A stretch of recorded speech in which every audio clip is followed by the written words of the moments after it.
شرط ششم استقبال قبلہ، نماز کی چھٹی شرط استقبال قبلہ ہے۔ استقبال قبلہ، قبلہ کی طرف منہ کرنے کو کہتے ہیں۔ استقبال قبلہ نماز میں شرط ہونے کا مطلب یہ ہے کہ نماز پڑھتے وقت ضروری ہے کہ نماز پڑھنے والے کا منہ قبلہ کی طرف ہو۔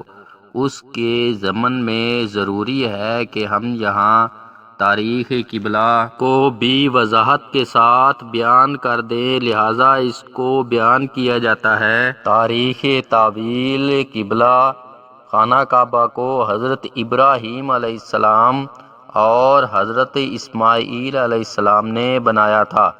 اور اس کی نسبت اللہ تعالیٰ نے یہ بھی فرمایا تھا، ہم نے اسے لوگوں کا لجمدار دیا ہے، ہر چہار طرف سے لوگ آئیں گے۔ حضرت ابراہیم علیہ السلام سے لے کر بنی اسماعیل میں ہمیشہ یہی قبلہ رہا۔ اس کے بعد بنی اسرائیل کو بیت المقدس کی طرف متوجہ ہونے کی اجازت دی گئی،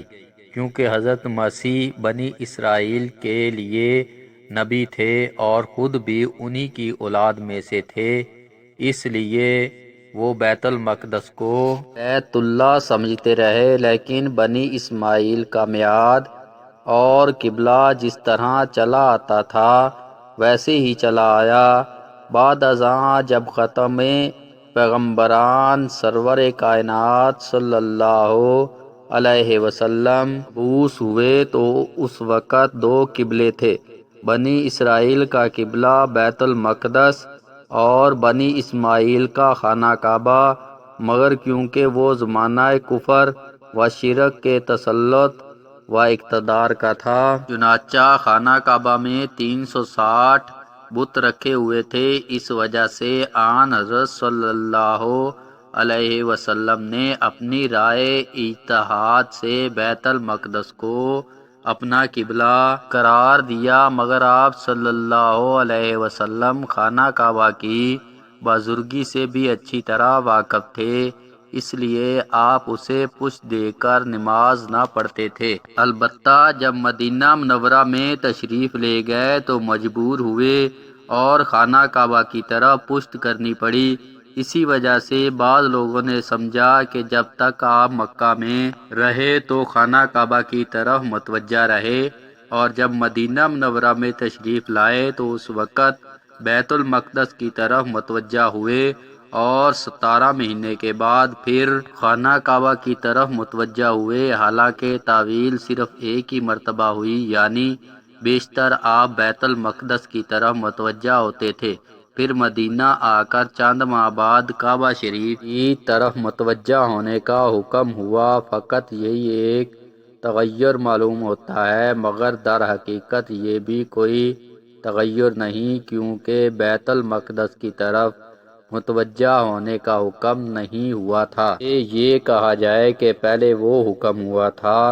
پھر یہ حکم ہوا، بلکہ پہلا امر حضور سرور کائنات صلی اللہ علیہ وسلم کا اجتہادی امر تھا، مگر چونکہ اس اجتہاد نبوی کی بنا نہایت صحیح اور عمدہ مصلحت پر تھی، اس لیے اللہ تعالیٰ نے اسے روکا نہیں بلکہ اس کو قائم رکھا۔ اس مصلحت کو اللہ تعالیٰ نے اپنے کلام پاک میں یوں بیان فرماتا ہے، وَمَا جَعَلْنَا قِبْلَةَ الَّتِي أَنْتَ عَلَيْهَا إِلَّا لِنَعْلَمَ مَن يَتَّقِي الرَّسُولَ مِمَّن يَنقَلِبُ عَلَىٰ عَقِبَیْهِ۔ ترجمہ: جس قبلہ پر تو تھا ہم نے اس لیے قبلہ ٹھہرایا تھا کہ جان لیں کہ کون اس رسول صلی اللہ علیہ وسلم کی تابع داری کرے گا اور کون الٹے پاؤں پھر جائے گا۔ اگرچہ بیت المقدس کی طرف متوجہ ہونا آن حضرت صلی اللہ علیہ وسلم کا اجتہادی امر تھا، مگر چونکہ اللہ تعالیٰ نے اس سے منع نہیں فرمایا، اس لیے اس حکم میں خداوندی قرار دیا گیا، اور وجہ امتحان بیت المقدس کو قبلہ قرار دینے کی حکمت و مصلحت مذکورہ بالا آیات میں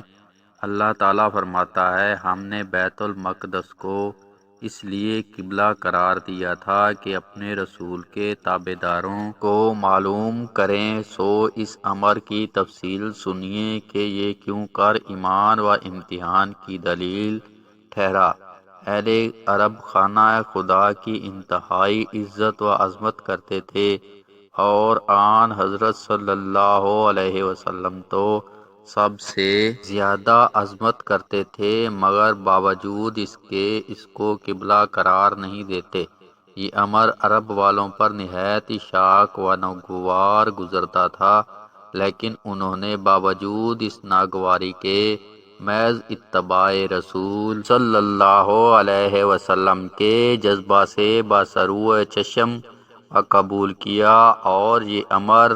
ان کے تسلیم و رضا اور ایمان اور اطاعت کی دلیل ٹھہری، اور ان اللہ والوں کا بخوبی امتحان ہو گیا۔ علاوہ ازیں بیت المقدس کو قبلہ قرار دینے کی ایک حکمت و مصلحت یہ بھی تھی کہ اس وقت خانہ کعبہ میں بت رکھے ہوئے تھے، اور مسلمانوں کو بت پرستی چھوڑے ہوئے تھوڑا ہی عرصہ ہوا تھا۔ احتمال تھا کہ اس حالت میں اگر ان کو قبلہ کی طرف متوجہ ہونے کا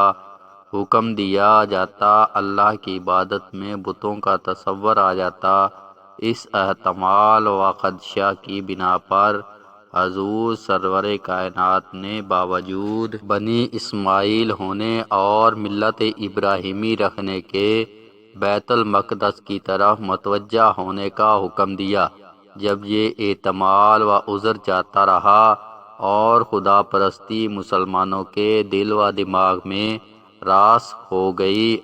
تو اس وقت اللہ تعالیٰ نے اصل قبلہ کی طرف متوجہ ہونے کا حکم دیا۔ اس تفصیل سے جہاں بیت المقدس کو قبلہ بنانے کی حکمت و مصلحت واضح ہو گئی، وہ یہ امر بھی صاف ہو گیا کہ اصل میں